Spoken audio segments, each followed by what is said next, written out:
How do some people crumble after heartbreak, while others become stronger because of it? It's the same pain. The same silence. The same empty space where love used to live. And yet, one person stays stuck, while the other rises. What's the difference? It's not luck. It's not how long the relationship lasted. It's not even how deep the love was. It's mindset. It's how you respond to pain. That's where Stoicism comes in. An ancient philosophy that doesn't numb your feelings, but teaches you how to master them. How to feel heartbreak without falling apart.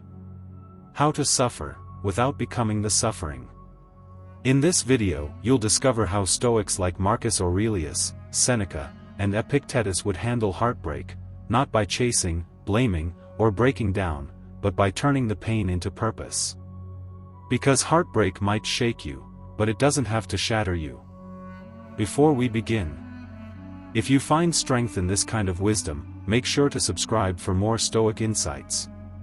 Now, let's begin. Part 1. The emotional earthquake of heartbreak. Let's be honest, when your heart breaks, it doesn't just hurt, it shakes your entire world. You wake up and feel hollow. Food has no taste. Your energy disappears. The things you once enjoyed don't bring joy anymore. Even your reflection in the mirror looks unfamiliar. It's more than sadness. It feels like part of you has been ripped away. And the pain isn't just emotional, it's physical, too. Your chest feels tight, like something heavy is pressing down on it. Your heart races for no reason. Your stomach twists. And at night, sleep becomes a distant dream.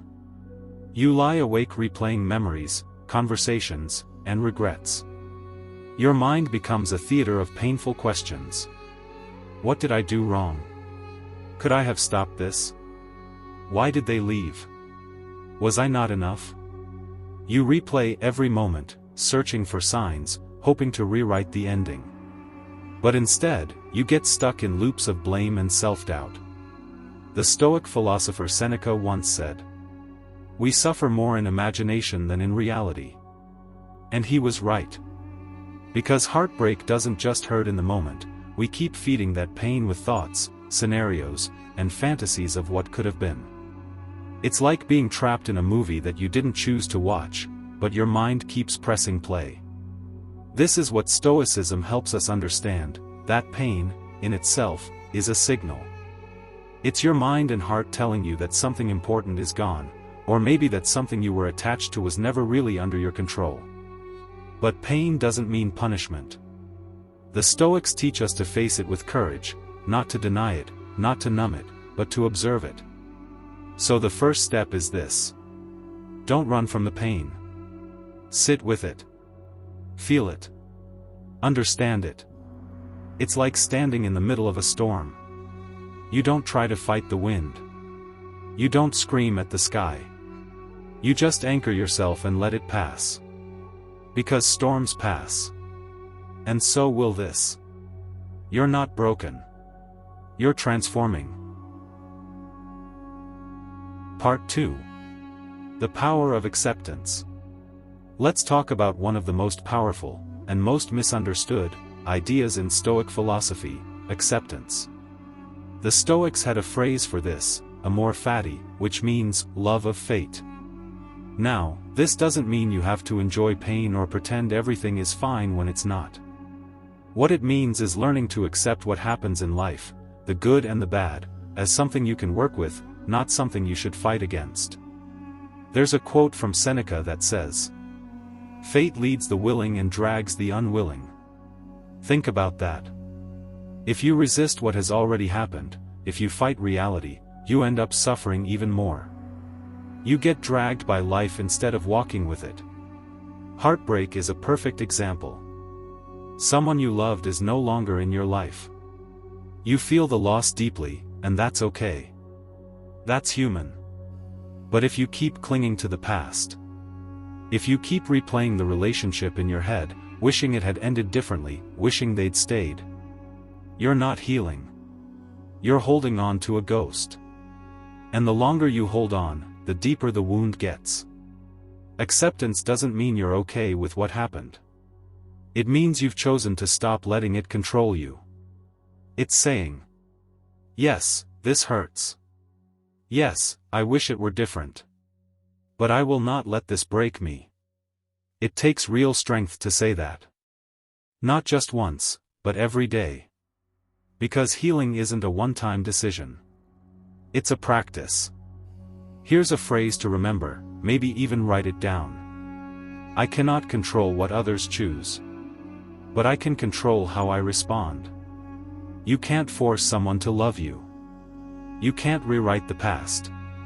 But you can decide who you want to be from this point forward.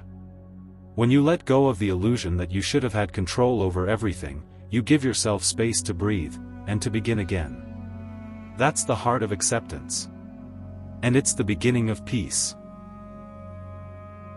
Part 3. Shifting perspective. When you're heartbroken, it's easy to become consumed by the pain. Your world shrinks. All you can think about is them, the person you lost. The relationship. The memories. The future that now feels erased. And in that space, nothing else seems to matter. But Stoicism teaches us to take a step back. To widen the frame. To stop staring so hard at the wound that we miss the lesson behind it. It invites us to ask, is this really the end, or could it be the beginning of something new? That shift in perspective changes everything. Marcus Aurelius, a Roman emperor and one of the great Stoic thinkers, once wrote, "Choose not to be harmed, and you won't feel harmed. Don't feel harmed, and you haven't been." What does that mean? It means that how we interpret an event often hurts more than the event itself. You see, heartbreak can feel like the universe is punishing you, like life is being unfair. But what if it's not punishment? What if it's redirection? What if this breakup is clearing a path you weren't brave enough to walk on your own? Ask yourself, were there signs you ignored? Did you make that person your whole identity? Were you growing, or just holding on out of fear? This is what Stoicism helps us uncover. It encourages us to go from being a victim of our pain to an observer of our experience. And when you shift into that role, when you step back and see the bigger picture, the hurt starts to lose its power. You stop asking, why did this happen to me? And you start asking, what is this trying to teach me? That's where growth begins. And here's the truth. When you change the way you look at things, the things you look at begin to change. Part 4. Emotional mastery. Let's talk about your emotions, especially during heartbreak. It's normal to feel everything all at once. Anger. Sadness. Confusion. Even guilt. You might feel like you're on an emotional roller coaster that you never asked to ride. But Stoicism teaches us something powerful. Emotions are natural, but we don't have to let them control us. You see, emotions are like waves, they rise, they crash, and then they settle. But if you let those waves drive your decisions, you'll often end up doing things you later regret. In the middle of heartbreak, you might feel an urge to react. To send that angry text. To stalk their social media. To make them feel as bad as you do. Or worse, to beg them to come back, just to stop the pain. But here's what Stoicism teaches us to do instead. Pause. Breathe. Ask yourself, is this feeling helping me, or hurting me? Epictetus, one of the most respected Stoic philosophers, said, if you want to improve, be content to be thought foolish and stupid. What does that mean? It means let go of your pride. Even if walking away in silence makes others think you're weak, hold your ground. Even if they expect a dramatic reaction, give them calm instead. Don't lash out. Don't post cryptic stories. Don't chase closure you may never get. Choose dignity over drama. That's emotional mastery. Now, Here's a practical exercise the Stoics would have approved of. Each morning, before your day begins, write down the kind of person you want to be, no matter what happens. It could be simple. Today, I will stay calm. I will not let others control my mood. I will act with clarity. That becomes your personal code. Your emotional anchor. So when a wave of sadness hits you, or when anger suddenly rises, you go back to that anchor. And you remind yourself, I already decided how I'm going to respond today. That's not emotional suppression, it's self-leadership. Because true strength isn't in being numb. It's in feeling deeply, and still choosing peace. Part 5. Journaling and reflection. When you're going through heartbreak, your mind can feel like a chaotic mess. Thoughts are flying in every direction. Emotions come and go without warning. One minute you're fine. The next, you're crying over a song or an old photo. It can feel overwhelming, like you're drowning in your own feelings. But there's a powerful tool that can help you make sense of it all. It's called reflection. And one of the best ways to do it is through journaling. Seneca, a great Stoic philosopher, had a nightly ritual. He wrote, "When the light has been removed and my wife has fallen silent, I examine my entire day." He didn't just go to sleep and let the day pass. He sat with his thoughts. He asked himself what he did well, what he could have done better, and how he felt, honestly and clearly. And you can do the same, especially during heartbreak. You don't need fancy notebooks or poetic language. Just grab a pen and paper, or open a simple note on your phone. Start with these 3 questions. 1. What am I feeling right now? Be honest. Write it exactly as it is: sadness, anger, confusion, guilt. No need to edit or judge yourself. 2. What thoughts keep showing up in my mind? These are often the repetitive, painful loops. Like, what did I do wrong, or, will they ever come back? 3. What do I wish I could say, and why? This question can help you uncover hidden pain or emotions you haven't faced. Sometimes, what we wish we could say reveals what we still need to process or let go of. Then, once you've poured all that out on paper, finish with one simple Stoic question. What is within my control? Because this is where healing begins, not in fixing the past, not in changing another person, but in choosing how you respond, day by day. And here's the truth. When you write your pain down, you start to organize it. You start to understand it. And pain that is understood becomes less powerful. Journaling won't solve everything overnight. But it gives your emotions a voice.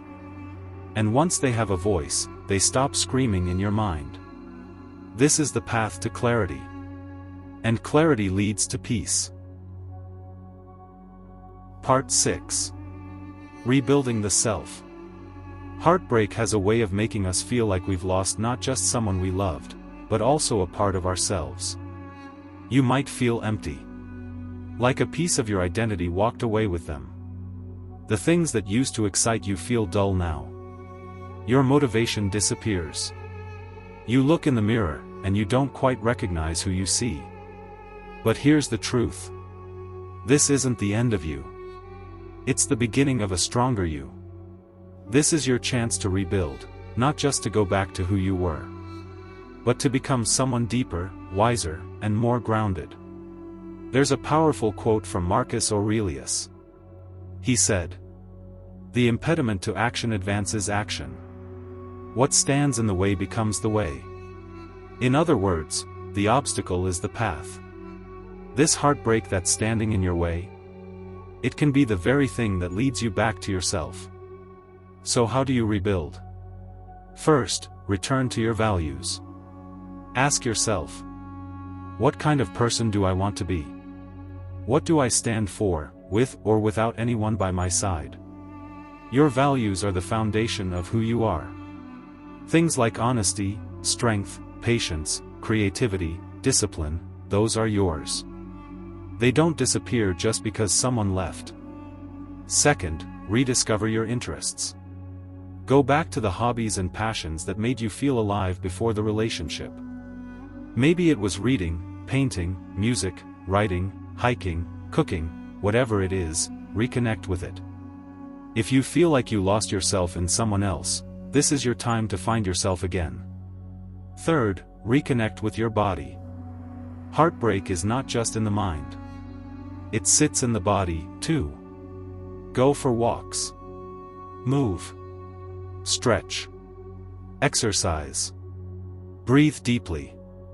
Not to distract yourself, but to remind yourself that you are still here. Still alive. Still whole. And remember this. Rebuilding isn't about pretending the pain didn't happen. It's about turning that pain into purpose. You're not just trying to move on. You're learning to move inward, into your own strength, into your own truth. Because your identity isn't built on who loves you or who stays. Your identity is built on how you love yourself, how you show up when no one's clapping, and how you rise after the fall. This is your time. Not to get back to who you were, but to finally become who you were meant to be. Part 7. Detachment and letting go. One of the hardest parts of heartbreak is letting go, not just of the person, but of everything you hoped for with them. The future you pictured, the memories you made, the habits you built around them. It can feel like you're being asked to erase something that mattered deeply. But Stoicism teaches something essential here. Everything in life is temporary, even the people we love. Now, that might sound harsh at first. But it's not meant to make you cold. It's meant to help you see clearly. The Stoic philosopher Epictetus said, "When you kiss your child, say to yourself, tomorrow you may die." He wasn't suggesting we walk around sad or anxious about losing people. What he meant was, be present. Love fully. But don't cling. Because nothing, no person, no relationship, no moment, is guaranteed to last forever. And when you understand that, you stop holding on so tightly. You begin to appreciate things as they are, without trying to force them to stay the same. Think about it. Everything you've ever clung to in life, every friendship, every phase, every job, every dream, has changed in some way. And yet, you're still here. So when someone walks away, or a relationship ends, it's not the end of you. What remains? Your values. Your integrity. Your ability to respond with grace and strength. That's what Stoics call virtue, and it's more valuable than anything external. Letting go doesn't mean forgetting what you had. It doesn't mean pretending it didn't matter. It simply means you're choosing peace over obsession. Freedom over control. You're releasing what's no longer yours, not because you're bitter, but because you're brave. So if you're standing at the door of a relationship that has ended, know this. You're allowed to close that door. You're allowed to walk away. Not in anger, but in wisdom. Because clinging will only keep you stuck in a place that no longer exists. And you were made to move forward. Part 8. Hope and renewal. Let's be clear about something. Heartbreak doesn't mean your story is over. It just means this chapter has come to a close. Yes, it hurts. Yes, it feels like something inside you has cracked open. But here's the truth, and I want you to hear this clearly. You are not broken. You are in the process of becoming. Becoming what? Someone stronger. Someone wiser. Someone more in touch with who they really are. You see, Stoicism doesn't promise a life without pain.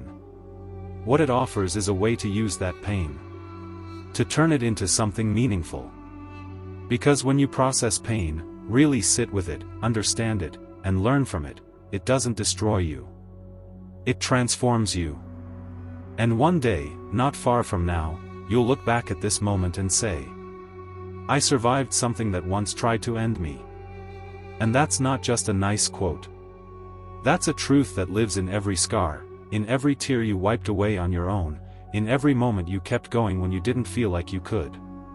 As the Stoics believed, true character, true virtue, is forged in fire. That means this heartbreak, as painful as it is, can become part of your growth. It may have humbled you. It may have shaken you. But it's also shaping you into someone who knows themselves. Someone who values peace over chaos. Someone who doesn't just survive pain, but rises because of it. So take a breath. You're not stuck. You're not hopeless. You're simply in the middle of your becoming. And there's more ahead than you can see right now. Conclusion. The Stoics' path through pain. Let's revisit the Stoic tools. Acceptance, what is. Perspective, pain is part of the story, not the whole story. Resilience, your response is your power. Reflection, understanding brings peace. Detachment, freedom lies in letting go. And above all, remember. You are not alone in your suffering. But you can be unique in your healing. Let this pain refine you, not define you. Begin at once to live, and count each separate day as a separate life. Seneca. Today is a new life. Walk forward, calmly and bravely, like a Stoic.